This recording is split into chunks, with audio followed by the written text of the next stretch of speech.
Welcome everyone, this is Ricardo, and I want to speak on the conclusion. Now, you might be thinking I'm speaking about trigonometry and stuff like that. Trigonometry is more so where you have to follow through, problems and have the solution and get to a conclusion. So, and I know there's a lot of people who are not really good on math and they might stop at algebra and that'll be it. Their mind goes blank. So I can break it down where it's still A, B, C, and 1, 2, 3. But conclusion, basically it's a process thing. In order for us to get to the conclusion of things, we have to orchestrate ourselves in the word. We have to allow the word to be utilized to help us get to the conclusion of whatever situation we have. Because a lot of times we go through issues and we allow the night to come and the issue is still playing heavy in our heart. And it's hard for us to get to the actual conclusion through that exact day. See, when it comes to any type of disagreement or any type of thing that's a problem, we cannot allow the night to keep on coming and then all of a sudden we wake up in the morning and the problem is still lingering. We have to put we have to have closure on the issues. We have to put a closing on whatever issues there are, because nobody knows what tomorrow's going to bring. Nobody knows whether we're going to wake up in the morning tomorrow. Nobody knows that. Tomorrow is never promised. So when it comes to conclusions, we don't know if we're going to be able to solve those problems or having the conclusion finally set and completed.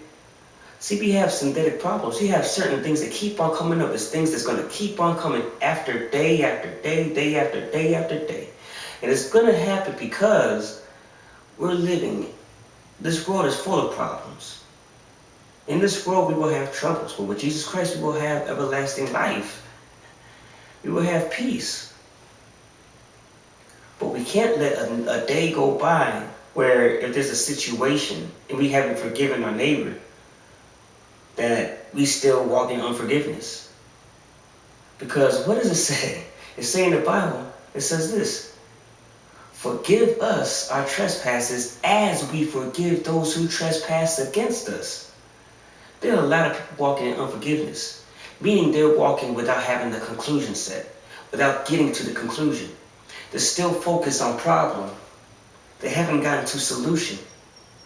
And because they haven't gotten to solution, they haven't gotten to conclusion.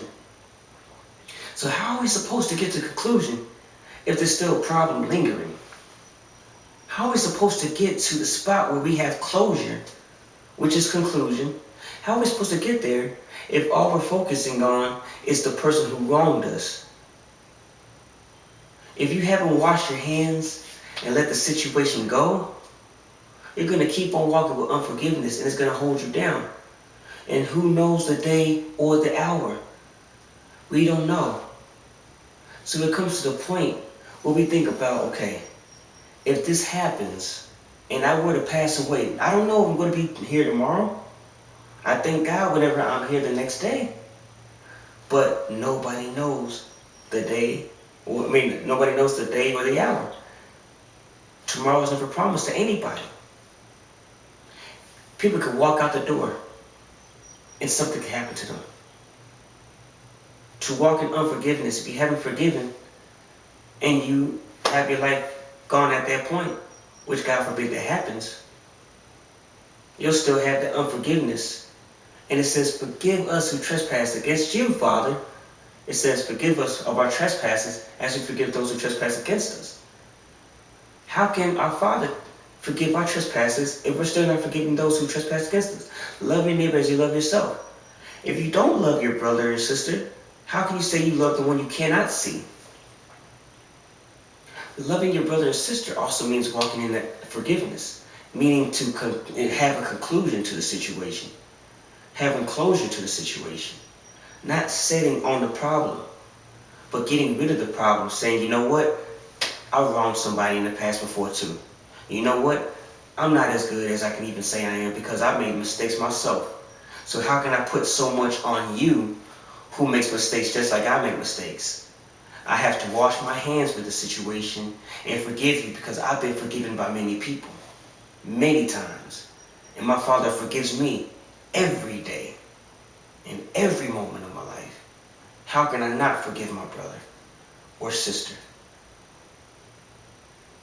So we have to walk where we have everything solved.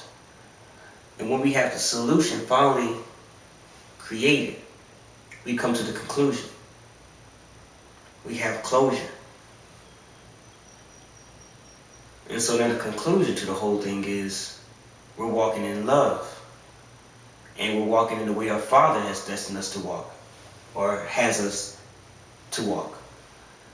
I want to end with that. Again, my name is Ricardo. Know that God loves you and that I love you. You all take care, and God bless.